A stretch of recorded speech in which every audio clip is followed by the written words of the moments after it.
Welcome to Huddle for Success. I'm your host, Duane Gibbs, alongside my partner, Mark Bruce, the Hall of Famer, where we come to you each and every Monday with a new episode. And with that being said, let's huddle up. Welcome to Huddle Up, where founders of Huddle for Success, Mark Bruce and Duane Gibbs, come to you every Wednesday and Friday with a quick segment to keep you informed, engaged, and motivated. Now let's huddle up. Good morning. Good morning. We've got a guest on today.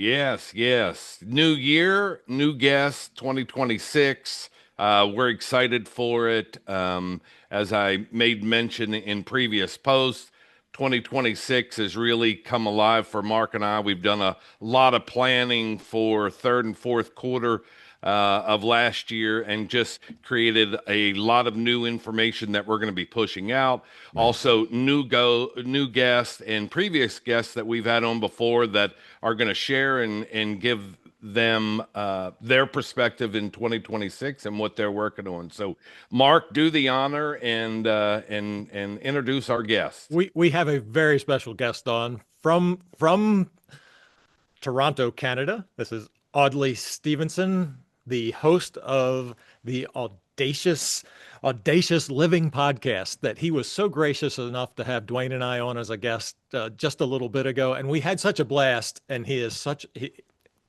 you guys are going to love him. Yeah, great one. Because we're going to have a great conversation about sports, about business, about goal setting, and he's got a new book coming out we're going to talk about. So, Audley, welcome. Guys, thank you. This is awesome. I echo what you said. Like we had a blast and truly honored to get the invite to your house. So thank you for having me, man. This is awesome. Absolutely. Great to have you here. So we know who you are. Our guests don't know who you are. And so maybe you can go into that a little bit and talk about what you do on the screen, off the screen, and we'll just have conversation like Mark said. Yeah, no, thanks for the opportunity to share. I'm always eager and delighted to get an opportunity to get in a banter. We talked earlier. I just love the banter, and I'm a guy who as a sign over my shoulder says live life audaciously. I think that's kind of something I embraced at sort of this stage of my life. The interesting thing is that it was the idea of being audacious, audacity, is something that's always been there. I just didn't realize that it was happening. And so I thought it was happening in the background, if you will. And I think that's the case for a lot of us, right? We have things going on that we're totally unaware of. You sit down with your coaching clients and you're opening up their eyes to things that they didn't see. And that's kind of what it was like for me. When I started, I've been podcasting for a while, so I'm going to start there. I'm a podcaster. The Audacious Living Podcast is something I started about 6 years ago. It was prompted by the pandemic. Prior to the pandemic, I was working in sports. I was commissioner of a Canadian basketball league, NBL Canada, the National Basketball League of Canada. Doing it for 5 or 6 years. I'd always loved sports, always loved being in that role where we can help young athletes sort of move up to the next stage. We always saw our league as, the equivalent of the NBA developmental league, right? Or the G League, where you provided a platform for players to put their wares on display, so to speak. But this goal was always kind of go to that next level. And it was always exciting to be a part of that process and create something that can help people fulfill their dreams, right? I've always said, as long as the NBA exists, you've always got something to shoot for higher. And so it was a real blessing to sort of have an opportunity to be a part of that. There's a whole long story how I got there, which I'll spare you all the details, but it was something I really much appreciated. And then, as we know the story of the pandemic. It hit, and I was a person who high energy guy, loved being on the move, loved generating, creating, that kind of a thing. And all of a sudden, you say stop, don't, because we can't, we're not allowed to. And it literally, I remember going through like a depressive state where I was like like, what do I do next? Like literally. And it was the idea of going through depression was so foreign to me because that's just not my makeup, right? And so it was like this thing arrived. Now what? I don't know. Like I had no idea what to do with it. And it wasn't, in fact, I didn't even know I was in it. And it wasn't until I was in a conversation with a friend of mine. And I remember literally saying, and this kind of goes to the value of dialogue and sharing. Cause I literally said, yeah, I remember vividly, I said, ever since we stopped, and that's what kind of goes, oh, that's what it is. I don't have basketball anymore, and that's why I feel the way I do. That's why I don't want to get out of bed. That's why I feel lethargic. That's why I feel very moody. And that instantly put me in the moment. Okay. So now what do I do? What can I replace it with? What can I do in substitution of? And podcasting is something I'm very, very familiar with. Started my first podcast back in 2007, and so throughout the years, I had lots and lots of different podcasts. It was an NBA podcast back in the day, and we were the first. We were the second, really, but I tell people the first. We were the second podcast that was credentialed by the Raptors. So they actually gave us media passes to go in the locker room to interview players, right? So there's Kobe and there's LeBron and there's Tim Duncan and all these guys who I'm just getting an opportunity to share with, to talk with, even just listen to. And so I said, okay, I want to go back to podcasting because that was a thing that brought me joy. But I wanted to do something different. I didn't want to do more basketball because I'd done lots of that, and we weren't playing basketball anyways, right? So I wanted to do something different. I wanted to do something that mattered to me, and so I took a sort of step back and I kind of did an analysis of my life, literally, and I identified that through every major success, milestone, victory, there was this red thread of audacity. This thing called audacity was there. I didn't know it was there, but it was there. And when I identified that and I said, no, this is it. This is what I want to focus my work on. Things just took off from there, and everything sort of fell nicely into place. People every so often people go, hey, that was great marketing. That it came with audacious in line with your name and Audley. And I'm telling you, there was no it just happened. But that was indicated to me that it was meant to be because it wasn't planned. It just happened that way. And so, if you want to call me audaciously Audley, you can, because that's kind of what I go with. And since then, I'm pushing 600 episodes. We're going to keep going, and it's really spreading this theme of encouraging individuals to live life audaciously. I want individuals to live their best audacious life, and that's going to look very, very different because audacious is that ability to take that step forward, develop your resilience, your courage, taking bold risks. There's so much that encompasses what it means to be audacious that it's limitless, quite frankly. And the one thing that I kind of make the distinction, because I think there's some myths about what audacity is. Some people think it's if I'm not climbing Mount Everest or skydiving from a plane, I'm not audacious. It's something that's not available to me. It's only reserved for a special select group of people, the athletes, the high achievers. If I'm not one of those positions, I'm not audacious. But it's inside of all of us. Like audacity is the end. So if you think about if life was a racetrack and we are the cars, audacity is the engine inside of our individual cars. That's what drives us. That determines how fast, how far we go. It's totally up to us. And so that's kind of been the mission in a nutshell. I think I'm excited about what life offers and what it can offer and what's available to us, because so much of the decision, the choice is our own to make. And so that's Audley Stephenson in a nutshell. Everybody's audaciousness is their own individual definition. Such a great message. Well, I think the thing about this too is I wanted to go back. So like, again, it's this belief that's this big grandiose act. Like if I'm not doing, and quite honestly, it's not, if you let's say you're in a setting where you speak up and use your voice, it's being audacious.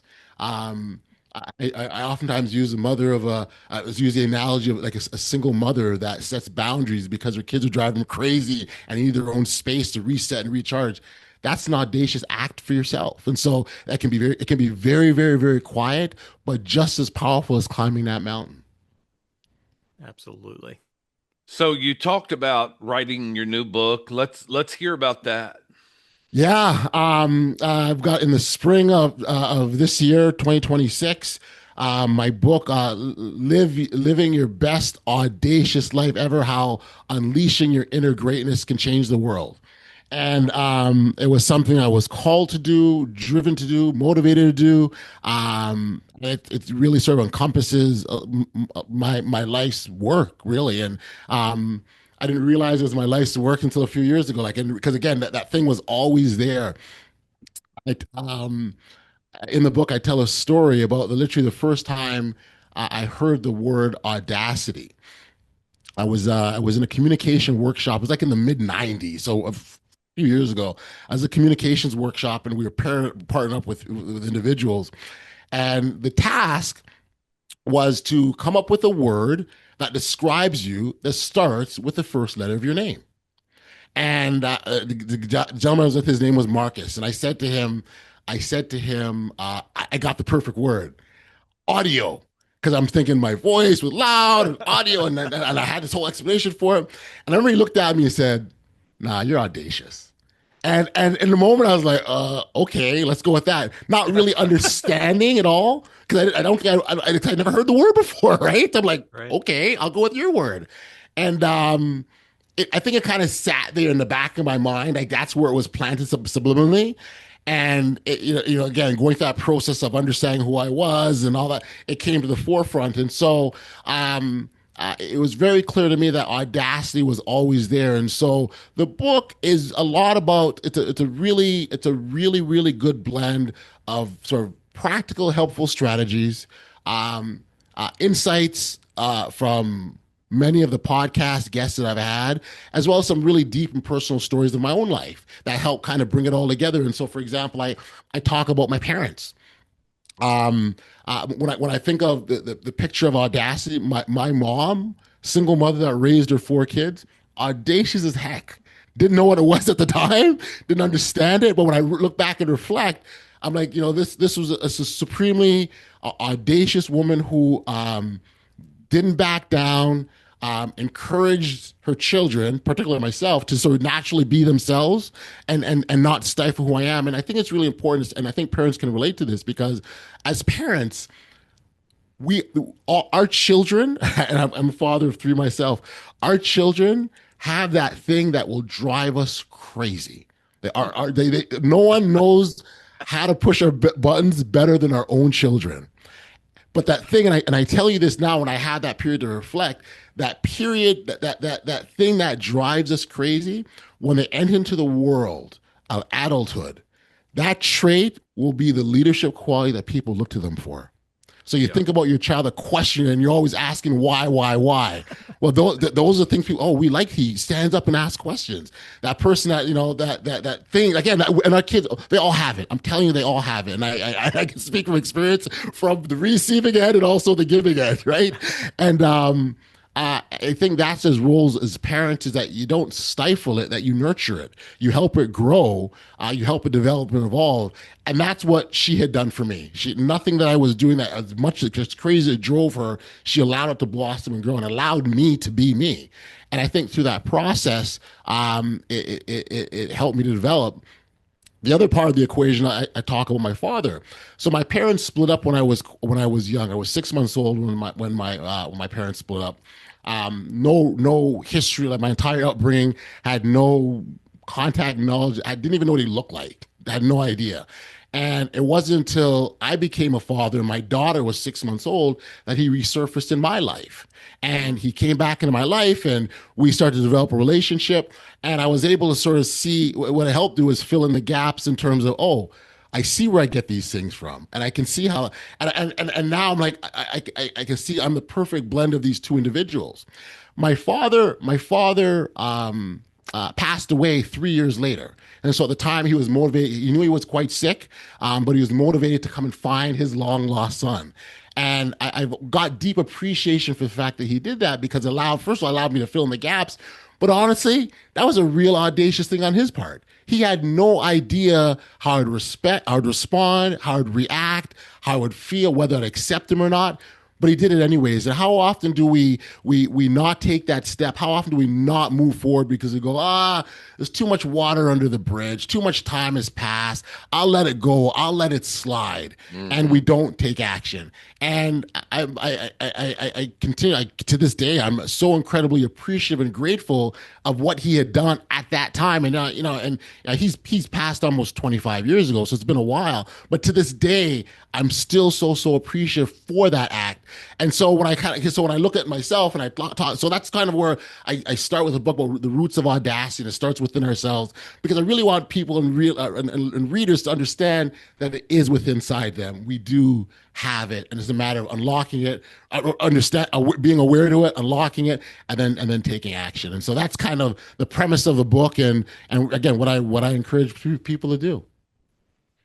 That's awesome. Can't wait for it to come out. Thank you. Yeah, I'm excited. Yeah.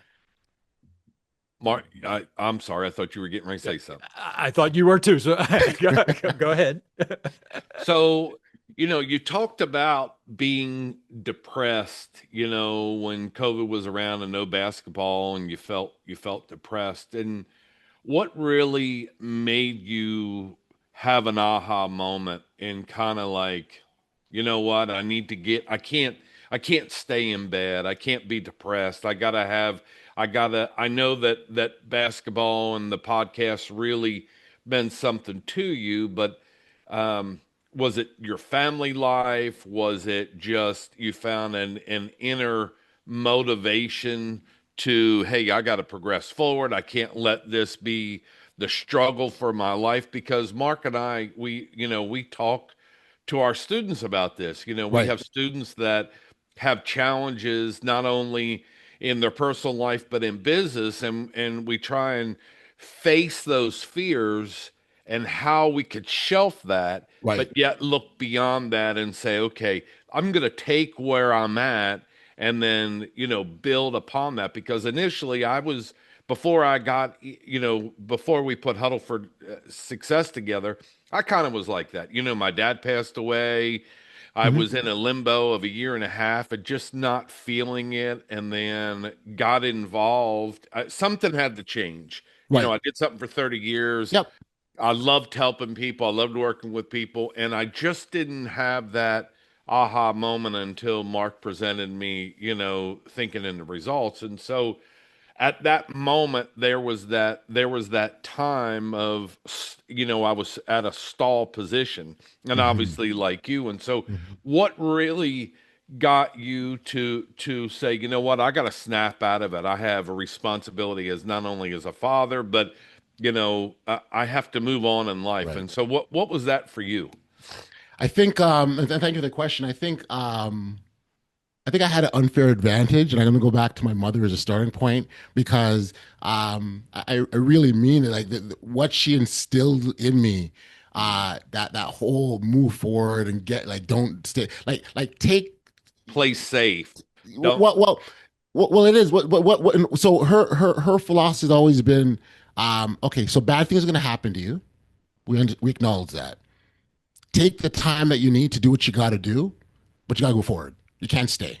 So what are you going to do next, right? So it was always that. So what's next? She was never a woman to stay stagnant, right, and play it safe, as you said. And so great. I think as a starting point, I had an unfair advantage because I was raised by someone who embodied that and lived that, and not that it wasn't sort of rammed down our throat, so to speak, but it was the living example you just saw every day. Like you just, by that natural being in the room, you pick up and learn things. And so that was kind of the starting point. And so I think it was instilled in me that yeah, you keep moving forward.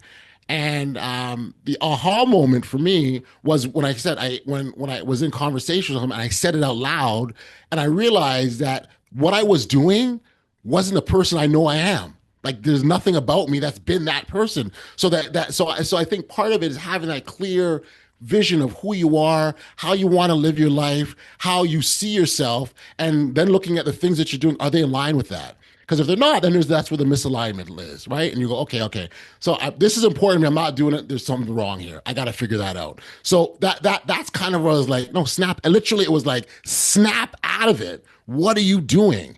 And And I oftentimes use an analogy of life being like a series of hills and valleys, right? So on the top of the hill, we have satisfaction, we have happiness, we have joy, fulfillment, peace, all the positive, nice words that make us feel good, right? That's at the top of the mountain. But because we know life is a continuum, as we continue on that path, we're going to experience a dip. And we're going to go down a little bit, and we're going to go down a little bit, and we're going to, we're not feel as good one day, maybe a little the next day, a little less the next day. And then all of a sudden we're in that valley. And in that valley, there's all the opposite stuff at the top of the hill. It's yucky, it sucks, it's pain, it's disappointment, it's despair, it's unhappiness, it's all of these things. And so at that point, when you're in the valley, you've got a choice. I can stay here, and look, no one will ever hold it against you for feeling the way you do.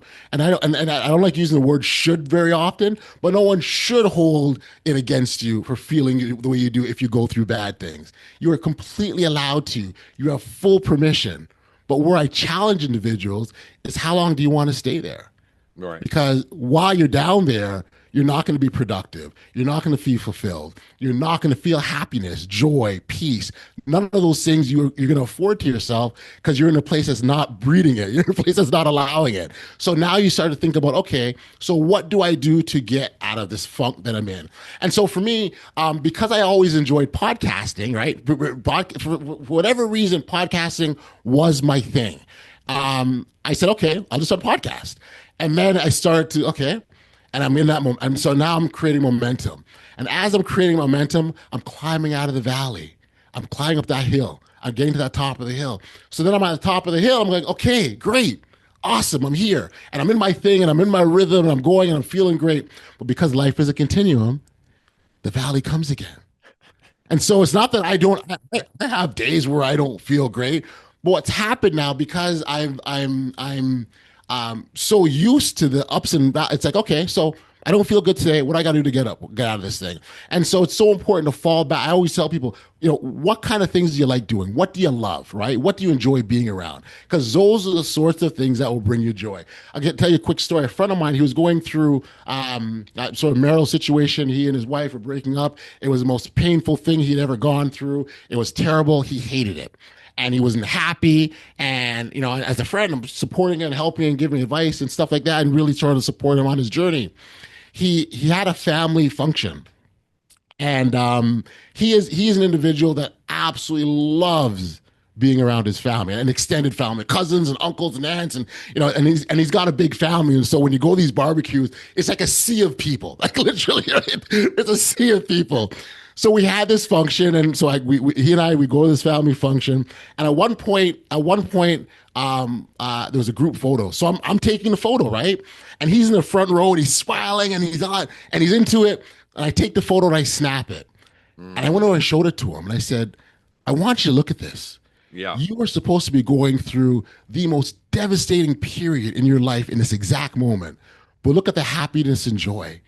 It's because you're in an environment that breeds that. And so I encourage individuals to find that thing and be as close to it as you possibly can. We're not saying bad stuff ain't happening. We're not being oblivious to it. We're not acting like it doesn't exist. We're not doing the whole, toxic positivity thing. We're not doing that. But we are saying that as well, and being very accepting of the fact that while there's bad that's happening, there's also an opportunity for some good things as well, too. And it is very possible to experience both. Yeah, absolutely. You talk about the peaks and valleys. I saw this video on LinkedIn the other day, and it was two tracks, two wooden tracks. One was a straight line like this, and they had a marble at the top. And then there was a track where it dipped down and then went up and dipped down and went up. And they dropped the marbles at the same time. And the one that had the dips and got to the end way faster than the other one did. So it's like you can go faster and farther because of the peaks and the valleys. You learn things from the valleys that you just can't learn if life were just fine all the time. That's right. So, and what I find, and I'll source in my own life, I find now that I don't, and I'm telling you, gentlemen, I do not have bad days. I have bad moments. I have moments within those days. You know, if and I will challenge people, if at 8 a.m. you're on your way to work and someone cuts you off, and about 5 p.m. that later that day you're still complaining what happened that morning, there's something wrong, and you need to look at that. Yeah, you get to decide. You get to decide how you react or respond to every given thing. You can let that person cut you off and ruin your day.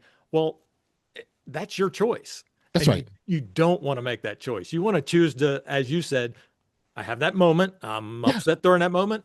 Let it go and then move on to the rest of the really good day. That's right. That's exactly it. Exactly it. Amazing. You talked about your mom instilling in your head, and Mark and I talk about this from having a conscious and subconscious mind. You know, consciously we react. Subconscious, you were able to go back and see what your mom instilled in your head that allowed you to create that momentum and get out of the position that you were in. And so we don't realize that, my stepdaughter, I remember one day I was fixing something to eat at the house, and she goes, "Oh, I don't like that." And I'm like, "How come?" And she goes, "Well, I just always remembered Mom would fix it, and we would go somewhere, Mom would say, 'Oh, we don't like that.'"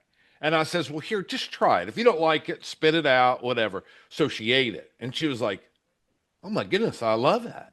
And I'm like, "See, that was because you were still in, what was instilled in your head that your mom didn't like it, so you don't like it." And she was like, "Yeah." She goes, Gosh, I've been missing this my whole life." And I said, "That's exactly it." Yep. We all are our own individuals. What that path does from as being born all the way up until, we split off from our parents. Yep. That's a foundation that they created. Doesn't mean that you can't add to that foundation or build a stronger foundation. I mean, it happens. And so we find people that are stuck all the time are saying, "Hey, I used to do this, but I don't do it anymore." You made a point about your mom saying that you had to get beyond that. You had to do it. And that my dad was the same way. The first time I bought a piece of real estate, he said, "Oh, why do you want to do that? And they're going to tear up the house and they're going to just mess up the lawn. And you put all that money and effort into it." And I said, "Well, they've been investing, people have been renting for thousands of years. People have been buying property for thousands of years. And just because Duane buys a piece of property doesn't mean that's going to happen to me, And so after a period of time, he was like, "Yeah, I guess you were right about that." And I said, "It's not a matter of being right. It's just, excuse me, we all have to grow and live our own life." Listen, we all have a choice. We all have a choice of how we want to live, but taking what we've learned growing up always is a great foundation to start. So when I was a kid, I'll tell one more mom story. And I'm the ultimate mama's boy, by the way, folks. I mean, I say that proudly. Well, that's what you had growing up. Well, so thank you. So when I was a kid, rambunctious kid, I used to tear my running shoes apart all the time. Like I was just out of control. She was constantly buying new shoes, tearing them apart, always on the go. And so what she did is she'd said, "Okay, when we go to church, those Sunday shoes, can't wear them any other day, only on Sundays, because we got to preserve them. We got to keep them." And my entire upbringing is Sunday. Those shoes are only for Sunday. I become an adult. Guess what? I still have Sunday shoes. And I hold on to this, right? Now, and so it really goes back to the story you told, your stepdaughter, right? Like we have things that we hold on to. And yes, in the moment, at that time, I needed Sunday shoes. But to think that I go through my entire life, I think I was like 40 when I go, how come I can't wear these shoes on Tuesday? like what's wrong, right? And there's nothing wrong with that. But it's the thing, and that's why I think it's so important. Every so often we do an evaluation, we do some house cleaning. Like look at the things that you hold on dearly to and just simply ask yourself why. And Well, you I may, challenge you to put those shoes on today and see if you hear your mom yelling, oh, "Oh, I say will. today's not Sunday." I absolutely will. That will happen, right? And I'll say, it's okay, Mom. I'm not going to go crazy today. I promise you. I'll take them off as soon as I come home, right? But yeah, it's challenge our thinking, and I think it's so important because Yeah. that's how you grow. Yeah, that's what my mentor Bob Proctor, he called that your paradigm. That's your paradigm. It's your habits and everything that's gone into your subconscious mind, that it's just there. It's part of you. It's how you think, and you can only achieve to the level that your paradigm is. That's right. So you do need to take a look at that paradigm from time That's to right. time. What habits do I need to keep? And which ones might I want to give up and replace with a better habit? That's right. That's right. A really cool way that I think it's a good way, I think, of identifying those habits is think about the things that you consider non-negotiables, that you hold dear, where it's like, this is it. And then ask yourself, why? Why is that thing so important to you? And if you're able to identify what it's because of this and this, then you look at that as this thing and say, okay, what's that based on? And that's where you kind of do the work to really identify, do I need to hold on to this or not? Like, why can't I wear my shoes on Tuesday? Right? Yeah. That's such a good point. Yeah. Such a good point. So, I didn't ask you, but is this your first book, or is this your first book that you've ever written, or did you have one before that? So I actually, on paper, this is my third book. The very first book I did, so when I talked about I did an NBA podcast. Me and a buddy of mine, again, we're just two basketball geeks that were excited at the opportunity to talk to to these professionals that we looked up to, and we did that podcast for about 5 years. And probably at the end of year 4, we came up with this idea: wouldn't it be really neat if we put together a quote book of all the quotes from our past guests? And so we did a quote book. It was more for fun and everything else. Going through the book writing process, we had no idea what we were doing. We just thought it'd be cool, so we did that. And it was like, it was self-published kind of a thing. And then after that podcast, like I said, I've probably done 5 or 6 podcasts over the year. So I did that podcast. I did another basketball podcast, and then I did one dedicated to leadership development, because that was something leadership was. I mean, so the 3 things I absolutely love talking about is audacity, leadership, and curiosity. And if I didn't do the Audacious Living Podcast, it'd be called the Curious Podcast, like that, because that's how significant that topic is for me. And so I wrote another book. It was a sort of round leadership. It was also a quote book. I just wanted I always fascinated with quotes, so I wrote a book of quotes, and some of them were my own, some I made up, some were I stole from other people, that kind of a thing. Because I was just enamored with a book, and so I did that. This is the first book that I've dived as deep as I have, and that was very intentional. This topic is very, very dear to my heart, and it's something that I think. So when I think of audacity, to me, it's like, when there's this train that's going to a really cool place, and it's like I'm trying to get everyone to jump on the train. Come on, guys, you're gonna love it. Come on, and so that's how I when I talk about audacity, I want everyone to kind of understand. I can't make them come on the train. I can invite them. So it's an invitation to come. This is gonna be good. Trust me, it's gonna be good. And so that's why. And so this topic is really important for that reason. And so I realized that if I really want to have the biggest impact as well as connection, I had to go as deep as I possibly could. And so I talk about, again, experiences with my father, failed marriage and going through divorce, disappointments and setbacks, hard times, joyous times, all of these things. I've got a daughter. I'm a father of 3. My second child is on the autism spectrum, and that itself could be an entire book on its own. All that comes with it. Sure. These are all things I felt that were important to touch on or speak to if I want to have the kind of impact that I want to have. And so this is my third. However, this is, without question, this is my deepest. Oh, love it. So what was you can't talk about quotes and not give us one. So what is your favorite quote out of either of the 2 books you wrote? there was it sort of varied like one day to the next. There's a quote, I forget the gentleman's name. Is it, but the quote goes to the effect of that if your actions inspire people to dream more, do more, become more, you're a leader. And that really is about and so this is my leadership development work is really about we all are leaders in our own right. We all have leadership abilities within us, kind of like we have all that audacity within us too. It's the same thing, and it's recognizing that you can be a leader, and leadership has different forms. These days, I'm very much and there's a quote by Martin Luther King Jr. where he talks about taking that first step when you can't see the entire staircase, but you take it anyways. You don't know what's around the corner. But again, that speaks to the courage and the boldness to move forward when you can't take the first step. So those are the two that resonate with me the most, at least right now. I think you caught Mark's attention on that. He wrote it down. Mark is a very big proponent of quotes. I can't remember them.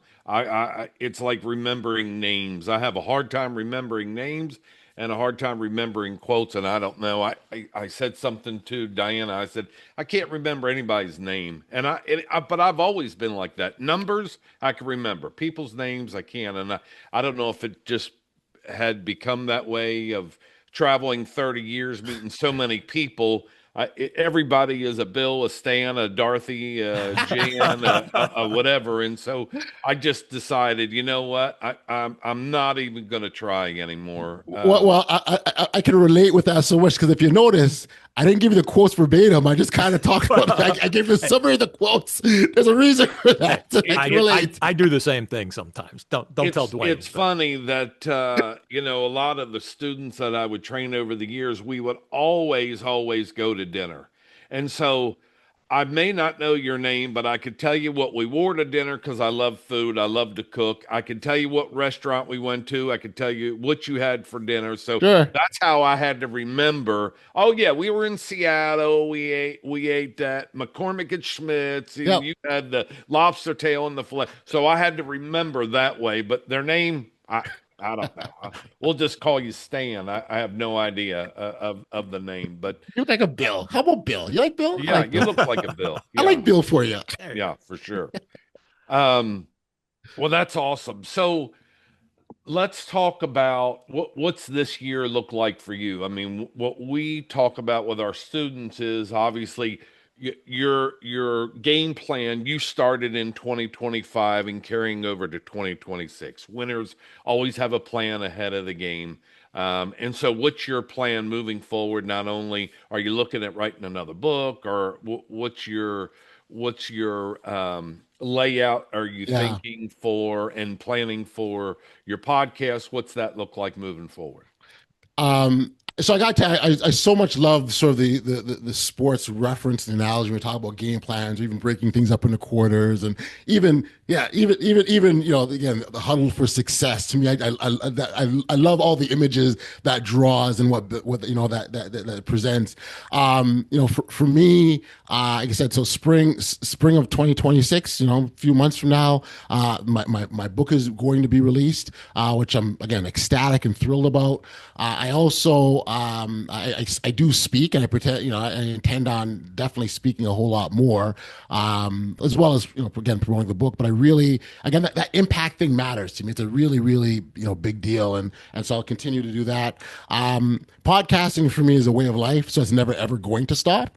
I remember about 2 years ago, I was sitting down with my youngest son, and we sort of calculated how long it would take me to get to 1,000 episodes.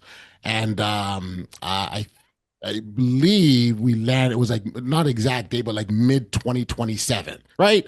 So, it's something that we're working towards. And then I remember he said to me, he said to me, okay, so when you get to 1,000, then what? I keep going. What do you think? 2,000. Right? Yeah. And it's interesting. I have this analogy I call the bold framework, BOLD. It's a frame. And in my talks, I talk about how living your best audacious life, and use this bold framework to help you do that. It's an acronym. So the B in that framework stands for better than yesterday, and it's built on the concept is what you did today was fantastic. What's next, right? So you climb that mountain. I hope when you got to the top, you celebrated, you're ecstatic, you're joyful, you felt good for yourself. But what are you doing tomorrow? Because there's another mountain you can climb tomorrow. So I got to 1,000 episodes. I'm naturally going to keep going. Like what do you want them to do next? Keep going. Continue with that framework. The O stands for outlast adversity. This is full recognition that life is going to suck, and we're going to run across things that we hate. We're going to see things that we don't like, and we have to respond to it. The key to outlasting adversity is recognizing that. So if you think of life as a pathway, you've got a boulder in front of you. I think it's incumbent on us to find a way to go up, over, around, through, but get to the other side, because on the other side is where our greatness lies. But you can't get there until you outlast the adversity. The L in that framework stands for live your truth. It's very much tied into you being authentic, being your true self. I knew that me being in a depressed state wasn't my true self. I knew that it wasn't where I wanted to be. I knew it wasn't my core part of who I wanted to be or exist, or it didn't fall into any of my own personal frameworks. So I had to identify who that person was and live that truth. So it's very much tied into authenticity. And the last letter in that framework is D, disrupt the norm. It's very much about being your own trailblazer, going on your own beaten path. I use the example of the Wright brothers, right? Just imagine the crowd around them going, "You're trying to fly a plane? Like, it's for the birds. What are you guys doing? Like, stay on the ground. We're not meant to fly." But they pushed ahead anyways, and now flying is a part of our everyday existence, and so integral to how we exist. And so, BOLD, I use that to help individuals understand that this is how you can live your best audacious life, and not that you have to start with a B, and your entry point could be wherever you're at, because it's based on where you're at individually. And I think that's a really good starting point for people, again, to live their best audacious lives. I love acronyms like that. You kind of helped when we were on your podcast. You helped us with ours because we use SMART goals. And Okay. I was telling you that SMART goals are specific, measurable. I got to the A, and it's usually achievable. We changed it to ambitious, and our next version of the book, the second printing of the book, it's going to have to be audacious instead of achieve. So that's awesome. So I do have a suggestion for your next podcast. Sure. Audaciously curious. Yeah, here we go. That's it. It combines the best of both worlds, right? Yes. Maybe we can find the way to get leadership in there. Leading with audaciously curious man. I don't know. We'll figure it out. Yeah, there you go. That's awesome. Yeah. Thank you. Yeah. Mark, you have anything else? Nope. I could spend all day talking to Audley, because this is a blast, and you are a great example, and somebody that has achieved so much by just taking the next step and doing the next thing. That's right. Thank you. I think when we talk about the things, and I take that whole, thank you. I have much appreciation for you saying that, Mark, and thank you. I think there's this fear of failing, right? There's this fear that, oh my gosh, if I do this, I'm not going to be successful. And so one of the things that I talk about, and even writing about my book, is something I call the fail forward advantage. And I'm encouraging people to reframe how they see failure. Right. And so instead of seeing failure as the end of the world, right, you're looking at failure and go, okay, so like Thomas Edison, he doesn't say he failed 1,000 times when inventing a light bulb. He goes, I just have 1,000 new ways not to do it. Right. So it's treating it like it's that invitation that you can embrace the failure. But the key with doing that is picking up the lesson. And so I truly, truly believe that if we go through an experience, and we walk away with that experience without the lesson, that's where we've made the mistake. Yeah. A mistake isn't a mistake until you walk away from an experience without the lesson. And that is, so the key is pay attention to those lessons. What is this teaching? And I get it, like the emotion side of things. I absolutely get it. And that's why I say, no. Go down to the valley. You can go down there. It's okay. I'm not saying not to go down that valley, but you just can't stay there. That's all I'm saying to you, right? And when you're ready to get out of the valley, I'll do whatever I can to support you. I'll throw you the rope. I'll give you a hand. I'll pull you up. Absolutely. But you've got to want to do that. I can't pull you out. You got to want to get out. And I'll be right here waiting, but you let me know when you're ready. So it's really encouraging people. What do you need to do to get yourself ready? What do those steps look like? I coach people, right? Like, what is it that you need me to do? What can I help you? Well, you've got to lead this charge. I'm riding your train. Like my son played rep basketball as a child, and I always just say to him, I'm not trying to raise the next LeBron James. Like, I'm playing basketball. As long as you want to play, I'll be the chauffeur and I'll drive you around and I'll be in the stands cheering and I'll go to the coaches and tell them they should have played you more. I'll do all that stuff a parent should do, right? But you drive this thing. And when you get to that point where you don't want to do it no more, great. But you know what I'm going to say to you? So what are you going to do now? Right? What's next? Right? What, be in that framework. What's he going to do now? You did that. What's next? And so treat it, reframing what failure is, understanding that it can be embraced, understanding that we can use that to make ourselves better as opposed to seeing it as a bad thing. And so that's really what I paid attention to throughout my life. And again, that's really the message I want to encourage others to do the same. I think that's what sports does the best. It teaches you, if LeBron James or Michael Jordan had, taken that first foul shot and missed it and quit because they failed, they missed the foul shot. Yeah. That's just how ridiculous that sounds. That's just silly. But life is like that. If you fail, I'll give you one more quote that I say, Duane's heard it 1,000 times, but Tom Hopkins used to say, I never see failure as failure, but only the feedback I need to achieve my goal. That's right. That's exactly it.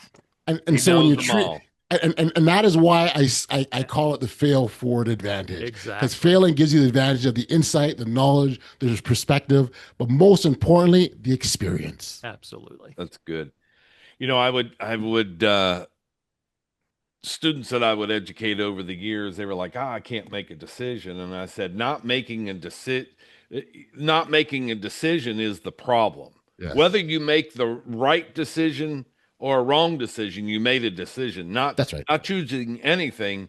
Really, you have to look at it and say, how am I succeeding forward, or how did I learn from my failure? So, that's right. Not making a decision sometimes, I think. So you talked about people, their fear of failure.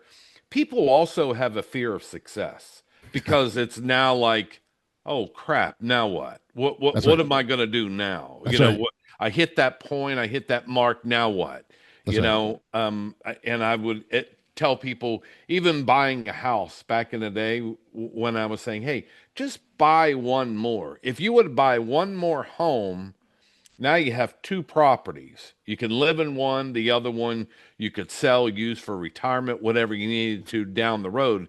You don't want to sell the one that you live in, because now where are you going to go live? But if you did it one time, and so many people were so excited, hey, I bought my first home. I'm so happy. It's the biggest. Right. It's the biggest purchase you're going to make in life, but why not do one more down the road? And better than yesterday. Yeah, better than yesterday. Absolutely. Yeah, no, I love it. Yeah. Audley, we totally appreciate you being on here. It's, I think you have a lot of great insight. I'm happy for your book coming out.